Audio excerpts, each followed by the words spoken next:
ओम जय श्री कृष्णा। एक बार फिर से स्वागत है आप सबका मेरे यूट्यूब चैनल में। मैं हूँ योगाचार्य काजल कंडारी। तो आज मैं आपके सामने कमर के एक्स्ट्रा फैट को कम करने के लिए, थाइस फैट को कम करने के लिए, बेली फैट, टमी फैट को कम करने के लिए योगाभ्यास लेकर आई हूँ कुछ। तो सबसे पहले अभ्यास में हमें हाथों को इंटरलॉक करना है और बिल्कुल कोहनियों को सीधा रखना है ऊपर की तरफ। पैरों को अपनी क्षमता अनुसार खोल लेना है। जितना आप खोल सकते हैं या फैला सकते हैं अपने पैरों को उतना फैला ले। आपको अपनी शरीर को दाएं और बाएं अपने पैरों की तरफ झुकाना है और अपने हाथों से अपने पैर के पंजे को छूने का प्रयास करना है। तो ऐसे ही आपको दाएं और बाएं झुककर अपने अभ्यास को करना है। कम से कम 10 से 20 बार आपको इस अभ्यास को दोहराना है। इससे करने से हमारे कमर के जो एक्स्ट्रा फैट है उसमें प्रभाव पड़ेगा, पेट के एक्स्ट्रा फैट में प्रभाव पड़ेगा। ये हमारा दूसरा अभ्यास है।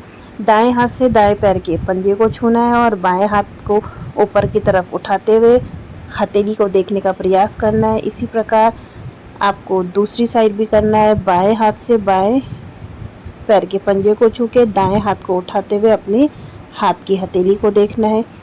इस अभ्यास को आपको कम से कम 10 से 20 बार करना है। इसे करने से भी आपके कमर का जो एक्स्ट्रा फैट है वो कम होगा। आपका पेट का जो एक्स्ट्रा फैट है वो कम होगा। आइए करते हैं तीसरा अभ्यास। हाथों को इंटरलॉक करते हुए अपने पैर के बाहर से अपने हाथों को लेके जाना है। पहले आपको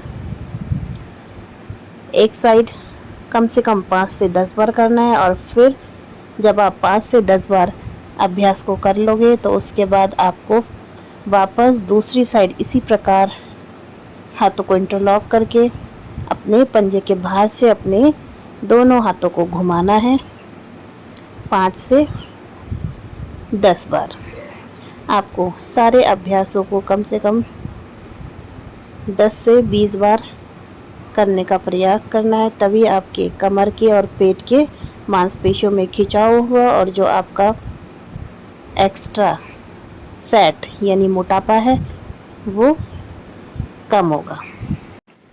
अगर किसी की भी कमर में दर्द है और कोई भी कमर दर्द वाला इन अभ्यासों को करने का प्रयास करता है तो जिस भी अभ्यास में आपको आगे झुककर अभ्यास को करना पड़े तो आप उन अभ्यासों को नहीं करेंगे। तो चलिए अभी आगे बढ़ते हैं। इसी क्रम में हमारा चौथा अभ्यास, दाएं हाथ से अपने बाएं पैर के पंजे को छूना है और बाएं हाथ से दाएं पैर के पंजे को, दोनों हाथ हमारे पीछे की तरफ और आगे वाला हाथ जो है वो दोनों बिल्कुल सीधे रहेंगे। कोहनी आपकी किसी भी हाथ की मोड़नी नहीं चाहिए। जिधर आपका हाथ जाएगा उधर आपकी गर्दन भी आपके हाथ के साथ घूमती रहेगी। तो आपको इस अभ्यास को भी कम से कम शुरुआत में 10 से 20 बार करना है और धीरे धीरे आपको अपने अभ्यास को बढ़ाने का प्रयास करना है। इसी क्रम में आगे बढ़ते हैं। हमारा पांचवा अभ्यास, दाएं हाथ से दाएं पैर के पंजे को छूते हुए बाएं हाथ को उठाते हुए दाईं साइड झुकना है और इसी अभ्यास को आपको दूसरी साइड भी इसी प्रकार करना है। बाएं हाथ से बाएं पैर के पंजे को छूते हुए दाएं हाथ को उठाते हुए बाईं साइड को झुकाना है। इसी अभ्यास को आपको कम से कम 10 से 20 बार दोहराना है। तो जल्दी से जल्दी आपके बढ़े हुए मोटापे में बहुत जल्दी आपको फ़ायदा मिलेगा। धन्यवाद।